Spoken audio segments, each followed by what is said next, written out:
Alright, everybody, welcome back to my monthly segment on games that time has forgotten. If you are new to the channel, welcome. If you are a subscriber, welcome back. This month, we will be taking a look at a great PC classic by the name of La Bow and the Dagger of Amon Ra. Let's get started. In the early 90s, more specifically actually 1994, after years of toiling in the console gaming scene with the NES and the TurboGrafx 16, my friend hooked me up with my first ever PC. It was an IBM PC clone with a monitor, 2 megabytes of RAM, I know, calm down people, 120 megabytes of hard drive, oof, that's a lot, and a cool 1-speed CD-ROM drive. Yeah, you heard me right, folks. 1 speed. And all of those glorious specs running on Windows 3.11. Windows for workgroups. Ah, the good old days when high mem was a thing and sometimes you even had to type in Win to get into Windows. I kid you not. It was barbaric times indeed, folks. Very dark times. But they were fun. Anyway, after I got my PC, I immediately ran to the nearest Computer City store. Those were real, I'm not kidding. And I bought a few games. Actually 2 of them. I managed to get 2 that day. Legend of Carandia, Book 1, and La Bow and the Dagger of Amon Ra. They had digitized speech, animated style cutscenes. I mean, those were big things back in the day, and I had a CD-ROM, finally. Of the Royal Mystics. Did I frighten you? Meaning I could take advantage of all that technology. And so I did. That was the next big frontier for me. La Bow and the Dagger of Amon Ra was a game developed and published by Sierra Online.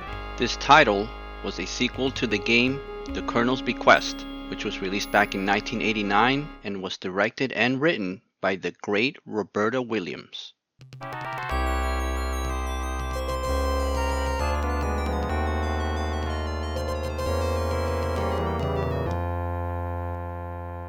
The Dagger of Amon Ra, however, was not written by Roberta Williams, but she did serve as consultant to the project when it was released in 1992.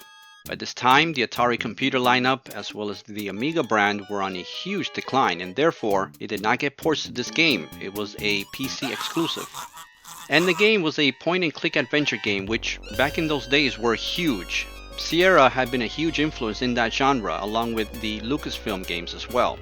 It used 8-bit colors for those of us lucky enough to have owned a VGA or EGA monitor. Remember those? What's the difference between EGA and VGA? Lots of colors. Are you sure you've got everything? Yes, Daddy. You've got Sam's address at the paper? Yes, Daddy. You've got the money I gave you? Yes, Daddy. Don't worry. Put some money in your shoe. New York's a big city, and there's a lot of crime there. Look, I'm going straight to the paper. What could possibly go wrong? Let me give you a little more I money. wish they wouldn't have gone so hard on her southern accent. I get that it is who she is and it makes her a somewhat sympathetic character, but I think sometimes the accent is just a little too strong. Make you proud of me. I already am, honey. The overall voice acting in the game is actually not that bad, and everybody has a very distinct voice and brings the characters to life in a way that only CD-ROM technology could do back then. I suggest you waddle on back to Egypt and complain to your own government. Would it not be better to work this out diplomatically? This isn't a case for diplomacy. It's a case for your acceptance of the situation.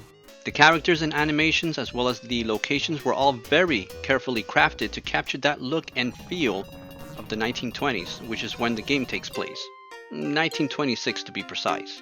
My destiny awaits. Nothing can stop me now. I really want to thank you for hiring me, Mr. Augustini. For hiring you? I don't even know who you are. I'm La Bow. La Bow herself is a representation of the real-life actress named Clara Bow, who was a prominent figure during the silent film era before she successfully transitioned over to talking films. I suppose you know you broke up my home.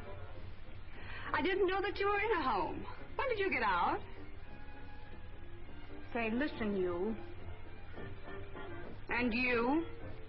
Read up on her when you can. She's one of those great actresses overlooked by Hollywood for the most part, but she had a great career. Anyway, back to the game. The plot is as follows. After graduating from Tulane University, Laura gets a job at a prominent newspaper in New York, and her first assignment is to write an article on the disappearance of the dagger of Amon Ra at the local museum. Why don't you take this desk right here and we'll get you settled in? That's very kind of you. Mr. Augustini sort of left me on my own. I have to start on this story about a burglary at the Lion Decker Museum. She attends a gala at the museum, but after one of the party guests is murdered, the police lock down the museum, meaning she is now stuck inside with everyone else that attended the party, including the killer or killers.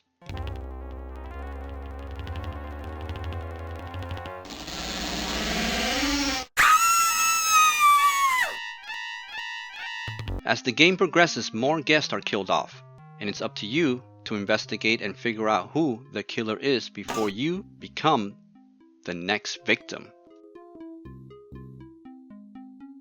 Dr. Carter's skin is cold and disgusting to the touch. He definitely gives the appearance of being dead. The game uses various click icons to move along the action. There is one special icon with a question mark, used to gather information about others, as well as an exclamation mark to strike up conversations. Laura adds characters and locations on her notebook, helping you open up additional conversational options that may be of help to you in uncovering clues. Now, speaking of clues, they are not your ordinary run-of-the-mill clues. These aren't puzzles solved just by simple logic alone. No, you get ready to really give your noggin a really good exercise. They will require you to use your notes as well as thinking like a detective to solve some of them. Pay real close attention to what the folks at the party tell you. Use that information in helping you figuring out what you might need to do next, or in some cases, even keep you alive. Good evening, Miss Bo. Oh, you startled me. Good. It gets the blood flowing, doesn't it? Well, I suppose so. I see we're looking at my snake oil. Well, I was just looking around. I'm sure you meant no harm. What's the snake oil for, anyway? It repels snakes, of course. Comes in handy when I'm working in the basement. The museum layout, it's quite big actually. It's quite spacious. I would have preferred a map to ease the process of sometimes forgetting where certain rooms are and having to backtrack a lot just to try and see and remember where they were. Many locations are not accessible right away. There is also a clock that chimes periodically. Now, you want to keep an eye out on that as well, since some clues are tied to what time it is. You're also going to be doing lots of eavesdropping to gather more information as to who is where and with whom. Oh, excuse me. Here now, be off with you then. This is one of those games where you really don't want to skip conversations. Did you manage to learn anything from your interviews, Detective O'Reilly? Don't bother your little head about it, lass. It's my job, sir. This is an official murder investigation, Miss Bo. Do not be interfering. Oh, I don't mean to interfere. I just want to know what's going on. You're going to have to think through a lot of puzzles and scenarios in this game from start to finish. Also keep in mind that Laura herself does not carry any weapons at all. What is interesting about the dagger of Amon Ra is that at the end of the game, the killer is never revealed to you like an episode of Scooby-Doo. The police is going to ask you a lot of questions based on the people you spoke to and events in the game. Based on how you respond is what determines the ending and if the killer is revealed at all. What I truly love about the game, other than, the great story and the overall feel of it, is the fact that the main character of the game is a female. But not just any female, because back then that was nothing new. We had seen other games with strong female characters, but in a way that was ambiguous until the very end. And after all, the video game industry back then, it was a male-oriented industry.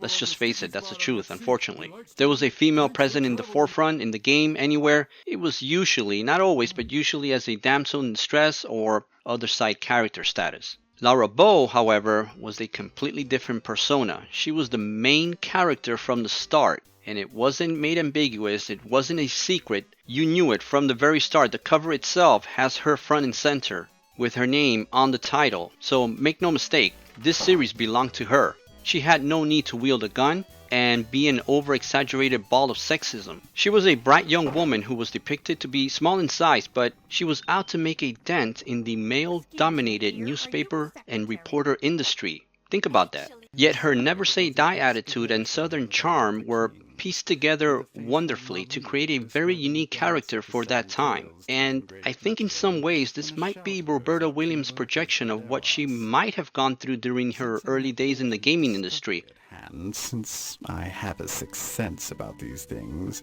I scurried downhill to see that a step had been uncovered in the sand. It turned out to be the entrance to the temple of Amon Ra.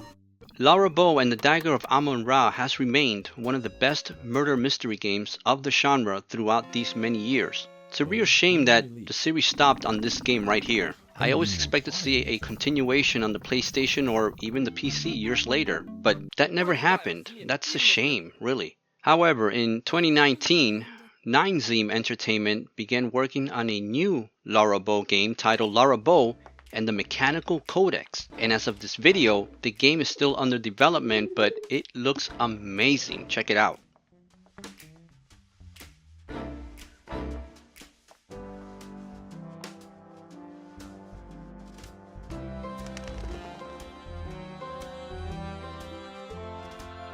The rights to the characters of the series are currently held by Activision. God help us. Hopefully, they can allow this game to be completed and released as a Laura Bow game in the near future. Now, anyone out there watching this play this game ever, or the Colonel's Bequest back in the day? Ever heard of Laura Bow? If not, give the Dagger of Amon Ra a try. You won't regret it. It's a slow-paced mystery murder point-and-click adventure game, sure, but overall, it's executed perfectly to give those wannabe detectives out there something to kind of stretch those brain cells until the new Laura Bow game comes out. At least I hope. Please, Activision, do not mess this up.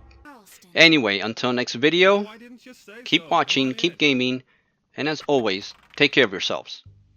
I want to marry an archaeologist and keep his artifacts warm. I travel with him through jungles and deserts and weather out every storm. If he wants me to, I'll burrow and dig on burials small and pebbles big. I want to marry an archaeologist. What a marvelous gig.